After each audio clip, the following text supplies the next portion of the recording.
What's good, y'all? Welcome back to Mally Braid TV 2. So before I made this video, I was thinking about this kid I was in rehab with, and I can't remember his fucking name for the life of me. But anyway, when I was in Asheville, I had a couple of roommates. One name was Kodak. He was a Cherokee dude.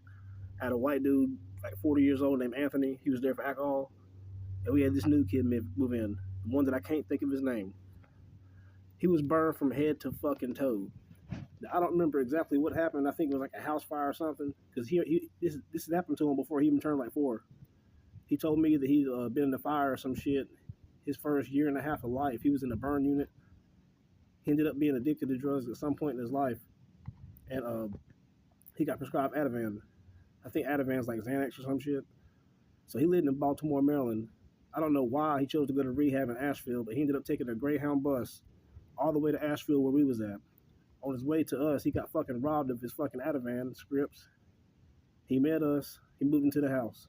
When you move into a rehab or sober living, where I was at, sober living, you got rules, you got chores you got to follow, you got meetings you got to meet, you got money you got to pay. Your first 2 weeks, you got to find a job. So he had been there like 5 or 6 days, hadn't found a job yet, but he had chores. His chore for the week happened to be with me taking the trash out. We lived up a big fucking gravel hill, and it was so big of a hill, and the trash cans were so heavy, they made 2 of us do it. So this particular week, they picked me and him to take the trash out. I worked like 3 miles from there at a grocery store called Ingles off Merriman Avenue. And I had to work there that next morning. So I woke up for work early in the morning, knowing I got to take the trash out. So I woke up extra early, got ready, took a shower, put my work clothes on. Halfway out the door, I'm like, oh shit, I gotta wake old buddy up to help me take his trash out. Because you get in trouble for that, for not doing your chores.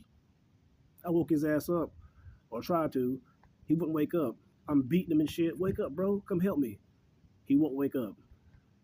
He had Bluetooth earbuds in his ear while he was sleeping with a tablet in his hand. I guess he's watching a movie or something. So I kind of like took it out of his ear slowly as possible, not to startle him. Then I'm like, hey, so-and-so, wake up, man. Come help me do these chores. He's like, wouldn't wake up. I'm like, this lazy son of a bitch. So I said, fuck it. You gonna lay here and get in trouble. I got up, went upstairs to the assistant house manager before I left to work. Told Charlie, hey, this son of a bitch won't get up and help me. He won't wake up, whatever. You can try to wake him up. I tried. There's 2 trash cans. I got my trash can, and I left. Took the trash can down the road, walked to work. As I walk into work, a fucking ambulance passes me. Phew! Sirens blaring and shit. I'm thinking, well, somebody's hurt, whatever. I'm about late for work, so I'm walking fast.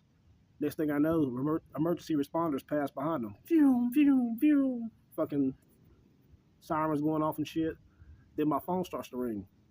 It's the house assistant manager, Charlie, the one that I told old buddy wouldn't get his ass up. Answered the phone. This motherfucker was like dead. So when I left, they tried to wake him up and he wouldn't get up.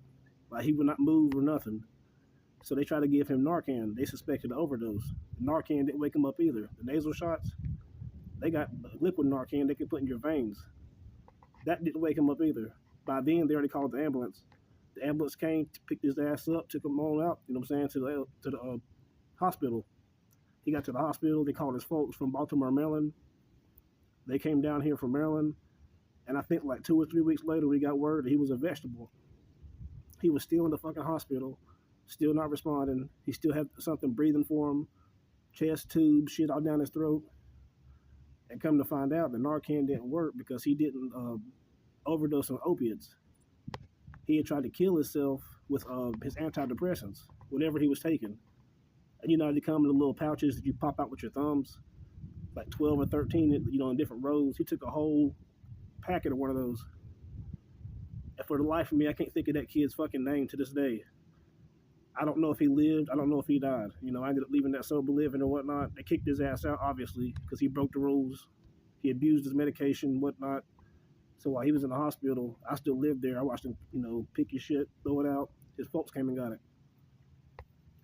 I wonder sometimes if that dude lived or died.